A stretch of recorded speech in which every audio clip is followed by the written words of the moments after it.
Hello, boys and girls, ladies and gents. This is Defub21, and I have just watched the new episode 3 of Season 3 of The Mandalorian, and I am here to give you my spoilerific, or spoiler warning at the very least, opinion on it. To put it very succinctly, last week with my episode of my review of Star Trek Picard. I think it was episode 4 last week because this started earlier than before The Mandalorian did, so it's a bit ahead in terms of episodes. I used episode 2 and 3. Yeah, it was 2 and 3 of Star Trek Picard and episode 1 and 2 of The Mandalorian, of this season, The Mandalorian, as examples of kind of what were, I thought at that time, the two problems of both shows. Specifically in the case of Star Trek Picard, I felt that episode 2 and 3 were too long, considering the slow pace of the story in both episodes. I felt they dragged. I felt, it became something of a slog for me personally to get through both those episodes. They weren't particularly entertaining. On the flip side of that, I was of the view that episode 1 and 2 of The Mandalorian for this season episode 1 was weak in general, but both episodes suffered from the same problem that I've had with The Mandalorian from the beginning. In fact, most Star Wars content on Disney Plus from the beginning, which is that the episodes, for the most part, in my opinion, are just too bloody short. They don't last long enough. And that, in the case of episode 2 and 3 of this season of Star Trek Picard, the episodes go on too long, they drag, they get boring, it becomes a real slog to get through them. While in the case of The Mandalorian, the episodes are too short, resulting in kind of truncated, shortened, accelerated storytelling. You don't spend enough time with each individual character, you don't spend enough time on individual plot points that could be, more and interesting ideas in general that could be more expanded on and fully exploited aren't, because of the condensed runtime of each episode.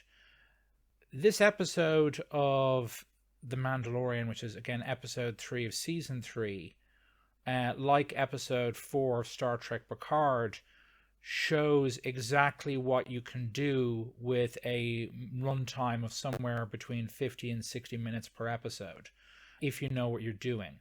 In other words, if the story is written properly, the dialogue is written properly, you can have an episode of television that feels brisk and quick. I mean, as I said, it felt when I was watching episode 4 of Star Trek Picard, as I said in my review last week, it felt it was half as long as the two previous episodes, even though it was probably around the same length, maybe even a little bit longer.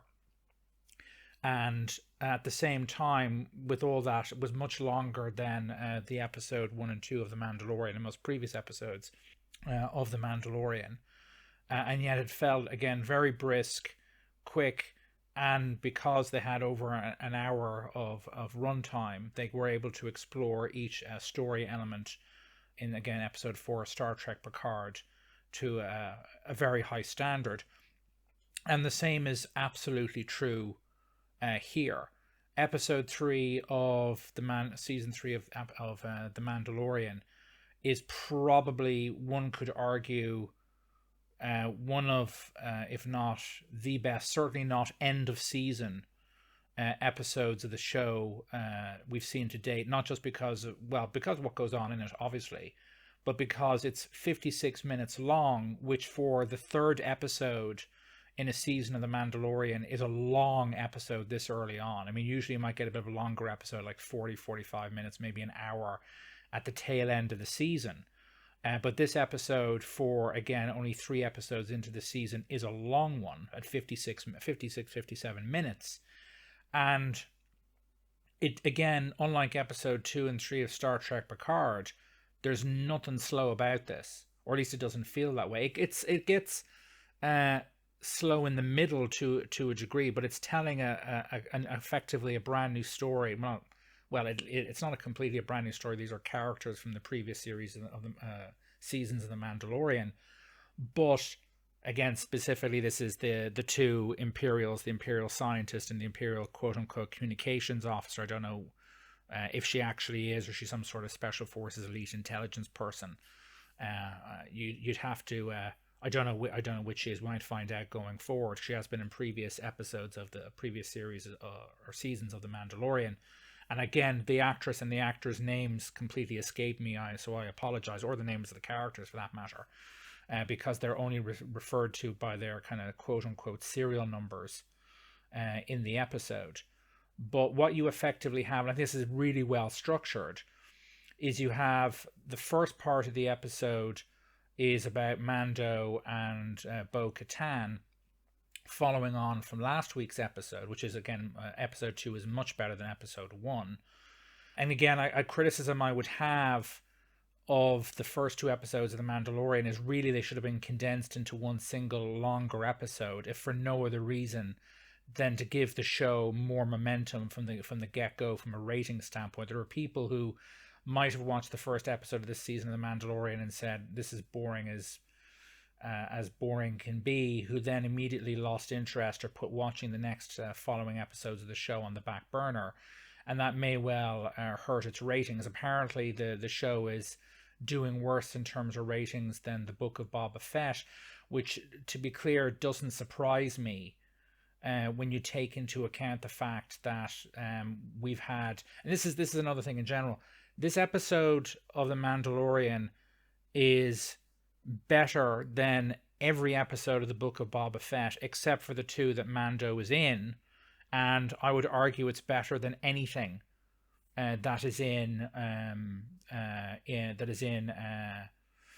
the Obi-Wan Kenobi show, which gives you an idea as to exactly how variable in quality the Star Wars content that Disney has been producing. It's like you've got some people who really know what they're doing.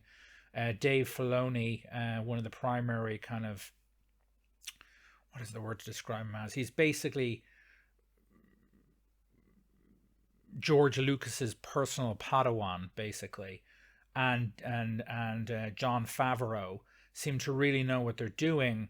And the rest of the people at Lucasfilm / Disney, when it comes to the Star Wars IP, clearly don't. It looks great. The CG sequences look great. The sequences set on Coruscant, quite frankly, look so good. They look better than the sequences set on Coruscant in the prequel trilogy. Although, again, there have been such massive advances in CGI tech since then, that, you know, in terms of things like environmental backgrounds and so on, that it's that isn't necessarily surprising, even though it's in a TV show. Though again, it's a streaming show with a huge budget compared to traditional television. If the volume has been used in any sequence during this episode, I imagine it would have been on the Coruscant sections of the episode. I couldn't tell, which means it's being used, you know, within its limitations properly, which is, again, a great credit to the show and who was directing this episode. Again, I couldn't tell you. I'd have to stop this recording and go check it, and I'm not about to do that. I just want to get all my ideas to you in as cohesive a manner as possible. It's really well put together. It looks fantastic. It looks better than anything you saw in Obi-Wan Kenobi, which compared to this was terribly directed. The action sequences were badly choreographed. I mean, the list there goes on and on and on. We've now had, I think, Andor, which is very good, although let down by the fact that I think it was clearly not intended to be a 12-episode series, but it was instead to be maybe half that number of individual, like 6 episodes, but much longer individual episodes. And chopping it up into bits, I think, hurt that show and its momentum, and by extension its ratings. And there's a distinct possibility that by taking episode 1 and 2 of this series of The Mandalorian and not having them as one big episode but as 2 shorter ones, because again the first episode is so fundamentally bad or mediocre, that they might have hurt given a bad first impression for the season. But if the ratings again are apparently down, considering, how poor Boba Fett was, except for the Mandalorian episodes, and on top of that, how genuinely bad, again, from a direction and a cinematography standpoint and a kind of action sequence choreography standpoint, the Obi-Wan show was, in my opinion, very, very poor. So this is, again, over compared to Obi-Wan, this single episode is a huge upgrade. I think this might be the single longest episode, certainly of an early season episode of The Mandalorian, but don't quote me on that. It's really well put together. It looks great. We have, I suppose, thoughts in terms of one of the kind of the long-term implications. I don't think we'll be seeing Bo-Katan become part of the kind of these kind of hardline traditionalist man chafe against the restrictions and go our own way. At least that's my guess as to what will happen. I could be wrong on that, though. Don't quote me.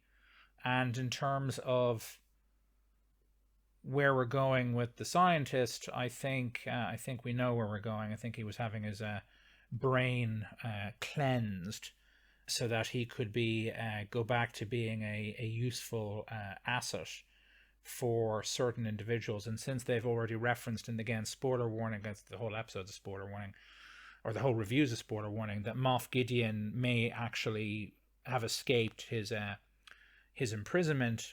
We could see him again this season.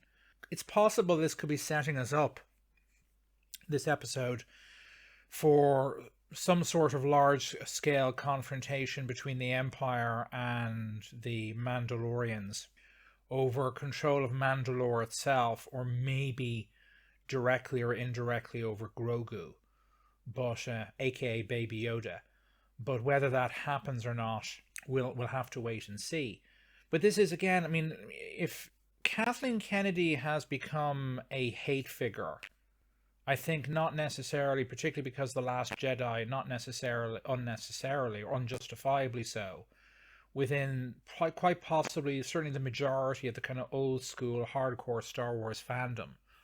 And this episode alone kind of lays credence to that, in my opinion, just in terms of the quality of it compared to, again, the Book of Boba Fett with those bloody, what are they, space mopeds from the Book of Boba Fett, and then of course completely out of wrong tone, completely out of step with what Tatooine is supposed to be like and what's supposed to be on Tatooine on one side, and on the other side again, considering the very poor quality of Obi-Wan Kenobi as a series, that single, not just one episode but the whole thing, compared to this very good episode.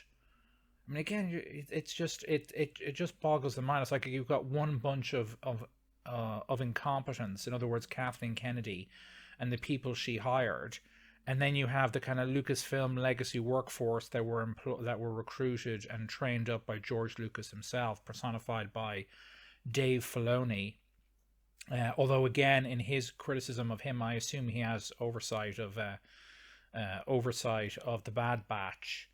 And frankly, that show's episodes are, again, from my viewpoint, suffer from the same problem Mandalorian episodes have previously suffered from, which is they're too short. I'm not saying they should be an hour long, but a good 40-45 minute max episode run for the Bad Batch per episode sounds like it would help with the storytelling there as well. But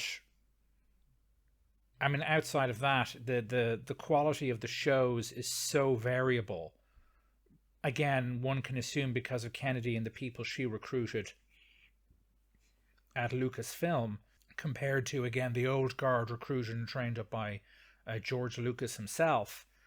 I don't see, for all intents and purposes, if this is if what we've seen over the last kind of 2 years at this point is to become the norm, or if it becomes the status quo and the norm, then the Star Wars IP is basically going to remain on life support, where you get good work like this, great work like this, that gets made, only for another show to be produced or released by the other side of Lucasfilm, the Kennedy side of Lucasfilm, that is mediocre to bad and damages the IP.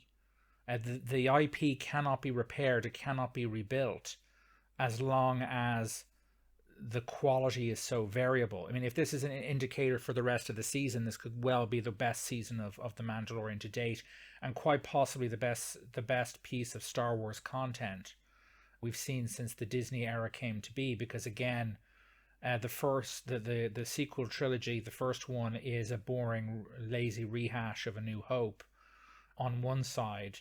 The Last Jedi is effectively some people deciding to, including most importantly of all, Rian Johnson, the director, I think that's how you pronounce his name, deciding to destroy the intellectual property or almost cripple it.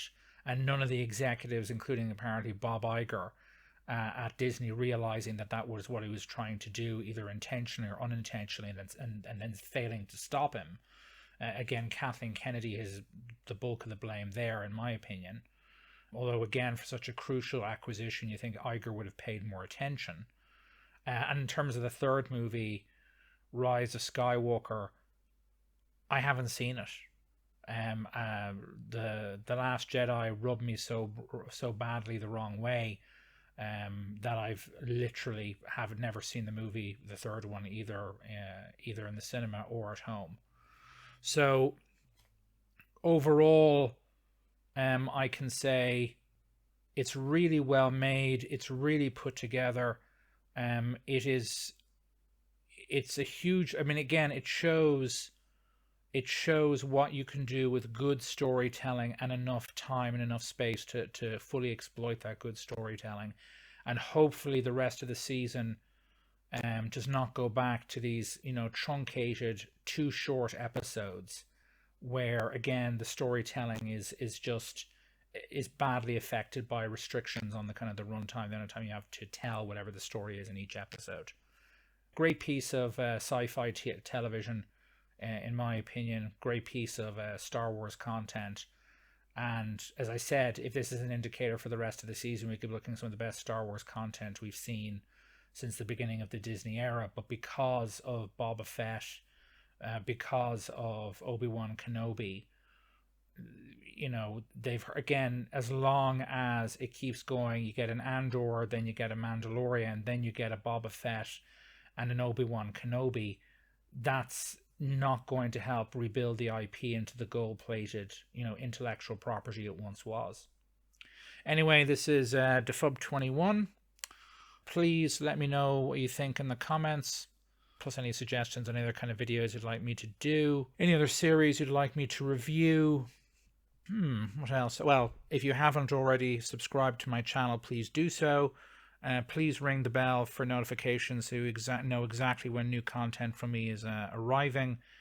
And subscribe if you can have already subscribed if you haven't already subscribed. This is Defub21 signing off. Toodaloo.